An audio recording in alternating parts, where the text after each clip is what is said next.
देखिए रूस के ओरेल में रेलवे ट्रैक पर विस्फोट हुआ है। विस्फोट में 2 लोगों की मौत की खबर सामने आ रही है और इस तरह की खबरें, इस तरह के हमले, किसने हमला किया कोई जानता नहीं, इस तरह की खबरें लगातार सामने आ रही हैं। रूस से भी, रूस में लगातार ऐसे अटैक्स हो रहे हैं जिनसे नुकसान हो रहा है बड़े पैमाने पर। अगर आप इस तरह के सारे हमलों को एक साथ करके देखें तो आपको समझ में आएगा कि नुकसान कितना बड़ा हो रहा है और ये लगातार हो रहा है। ये ओरेल की तस्वीरें हमने आपको दिखाई। और अब खबर ज़ेपोरिजिया से।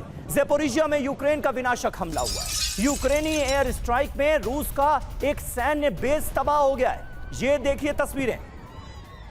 AASM-250 हैमर बमों से कैसे किया गया हमला, तस्वीरें आपके सामने हैं। हैमर बमों से हमला करके रूस के सैन्य बेस को ही यूक्रेन ने यहां पर तबाह कर दिया है।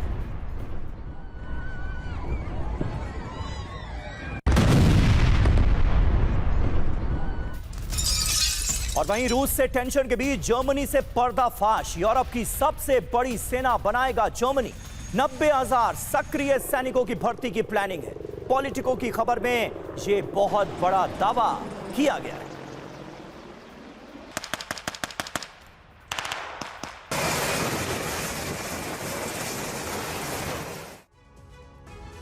और आइए अब आपको बताते हैं कि रूस के खिलाफ किस देश की क्या तैयारी है। और ऐसा लग रहा है कि तमाम जो नाटो कंट्रीज हैं वो एक साथ आकर एकजुट होकर रूस पर दबाव बढ़ाते जा रहे हैं।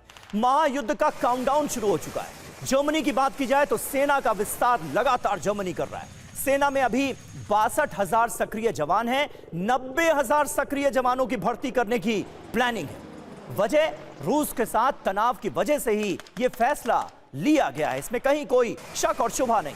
वहीं फ्रांस की बात करें तो बड़े स्तर पर फ्रांस के अंदर अस्पतालों का निर्माण किया जा रहा है। वजह घायल सैनिकों के फ्रांस आने की संभावना है और इसी के चलते तैयारियां की जा रही हैं। स्वीडन में क्या हो रहा है? युद्ध को लेकर बाकायदा गाइडलाइन जारी की जा रही है। महीने भर का राशन जमा करने की लोगों से अपील कर दी गई है स्वीडन के अंदर।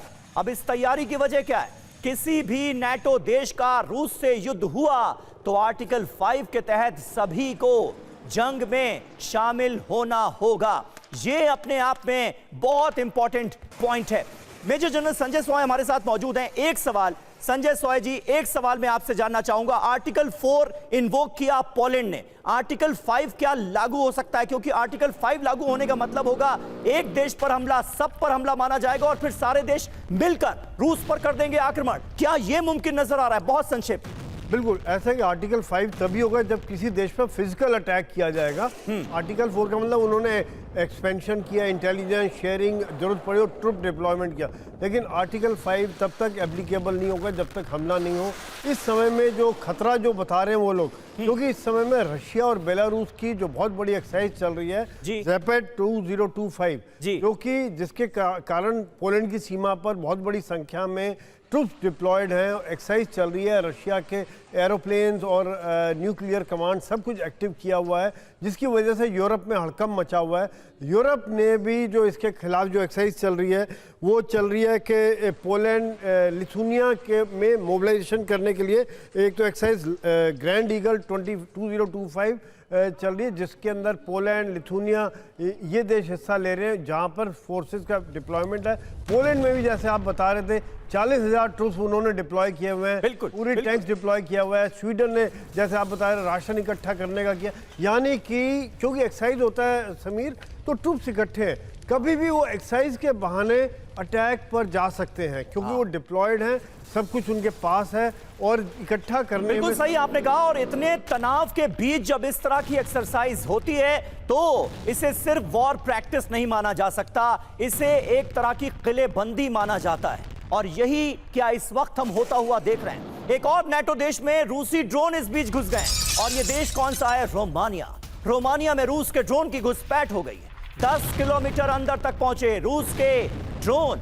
तुलसिया इलाके में ड्रोन दिखने का दावा किया गया है। रोमानिया में रूस के ड्रोन दिखे हैं, ये दावा सामने आया है ऐसे वक्त में जब पोलैंड में जो रूस के ड्रोन गिरे उसके बाद आप सोचिए तनाव किस कदर बढ़ गया है, जिस बात का जिक्र मैं और संजय सॉय जी अभी कर रहे थे। आर्टिकल 4 इन्वोक कर दिया पोलैंड ने और अब रोमानिया में जाकर ड्रोन रूस के गिरे हैं, ऐसी खबरें, ऐसे दावे सामने आ रहे हैं। और देखिए रूसी ड्रोन के खिलाफ रोमानिया ने क्या एक्शन लिया है। रोमानिया एयरफोर्स ने ड्रोन को मार गिराया। F-16 लड़ाकू विमानों ने उड़ान भरी। फेटेस्टी एयरबेस से एयरक्राफ्ट ने भरी उड़ान।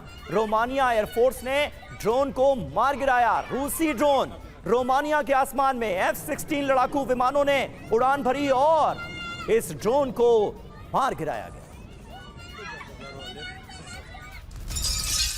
और रोमानिया के रक्षा मंत्री इयोनुत मोस्टेनू का दावा, रोमानिया ने रूस के ड्रोन को नष्ट किया। लोगों की सुरक्षा के लिए F-16 तैनात किए गए। नाटो की परीक्षा ले रहा है रूस। हम नाटो से लगातार संपर्क में हैं, ये मोस्टेनू की तरफ से कहा गया है, जो कि रोमानिया के डिफेंस मिनिस्टर हैं। तो रोमानिया वर्सेस रूस, यूरोप में एक नया युद्ध शुरू होता हुआ नजर आ रहा है। हम देख रहे हैं, हम रूस को हर तरह का जवाब देने को तैयार हैं, ये कहा गया है। हम अपने नागरिकों की हर हाल में करेंगे रक्षा, ये साफ तौर पर इयोनुत मोस्टेनू कह रहे हैं, जो कि रोमानिया के रक्षा मंत्री हैं। रूस वर्सेस नाटो होता दिख रहा है। पोलैंड के बाद दूसरे नाटो देश में ड्रोन घुसपैठ से रूस और नाटो के बीच टेंशन बहुत ज्यादा हाई है। खबर समझिए, रोमानिया में 10 किलोमीटर अंदर तक रूस के ड्रोन दाखिल हो गए। 50 मिनट तक रोमानिया के एयर स्पेस में रहे रूसी ड्रोन। यह बहुत सीरियस मसला है। ड्रोन घुसपैठ के बाद F-16 उड़ान भर रहे हैं। तो लगातार तनाव बढ़ता नजर आ रहा है। पोलैंड में जो ड्रोन गिरे वही क्या कम थे, जिसने टेंशन को इतना ज्यादा बढ़ा दिया कि आर्टिकल 5 लागू करके, आर्टिकल 5 का इंप्लीमेंटेशन करके रूस वर्सेस नाटो जंग ना हो जाए, ये आसार, ये आशंका लोग जाहिर करने लगे। और अब तो रोमानिया में भी रूसी ड्रोन गिर गए और रूसी ड्रोन को यहां पर मार गिराया गया। पुतिन का ड्रोन एक्शन, नाटो की शक्ति परीक्षा। 5 सवाल क्या है ये देखिए। क्या ड्रोन के जरिए नाटो की ताकत परख रहे हैं पुतिन? ये बहुत बड़ा सवाल है। क्या एयर डिफेंस सिस्टम की लोकेशन ट्रैक की जा रही है, पता लगाया जा रहा है? क्या नाटो को युद्ध के लिए उकसा रहे हैं पुतिन?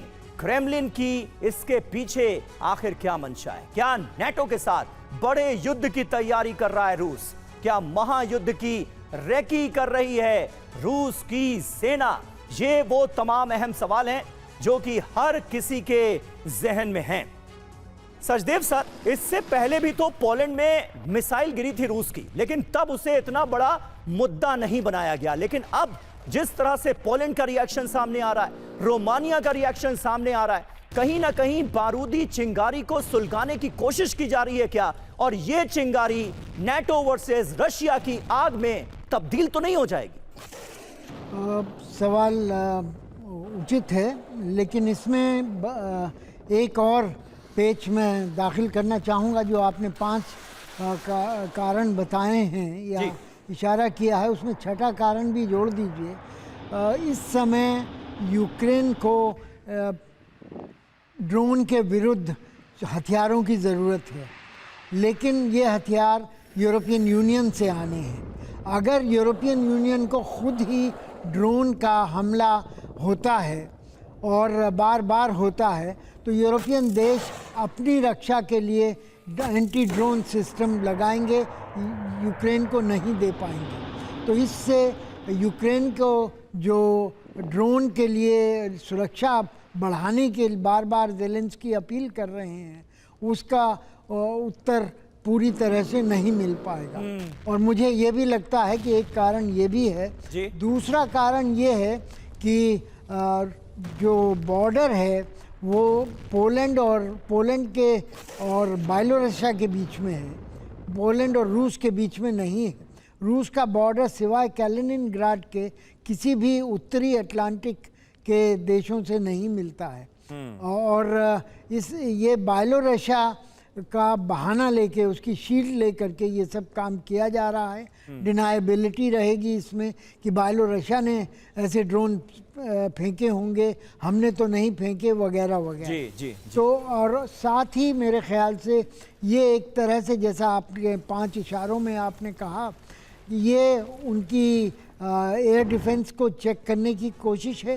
और दूसरा ये भी साफ साफ दिख रहा है कि अगर 50 मिनट नाटो को पोलैंड में ड्रोन के विरुद्ध में F-16 को खड़ा करने के लिए आसमान में भेजने के लिए लगता है, हाँ। तो ये दिखाता है कि अभी भी नाटो तैयार नहीं है। आगे ये भी कहना चाहूँगा कि ड्रोन कुछ $1000 के होते हैं, हाँ। और F-16 की पर घंटे की फ्लाइट पे उससे ज़्यादा खर्चा आता है। तो बिल्कुल। ये आर्थिक दृष्टि से भी नाटो के विरुद्ध बिल्कुल सही। और जंग के मैदान से रूस यूक्रेन से इस बार लगातार ऐसी खबरें सामने आ रही हैं जहां ड्रोन को हिट करने के लिए लड़ाकू विमानों का इस्तेमाल किया जा रहा है। ये कितना खर्चीला है ये आपने बहुत अच्छे से बताया, समझाया सचदेव सर।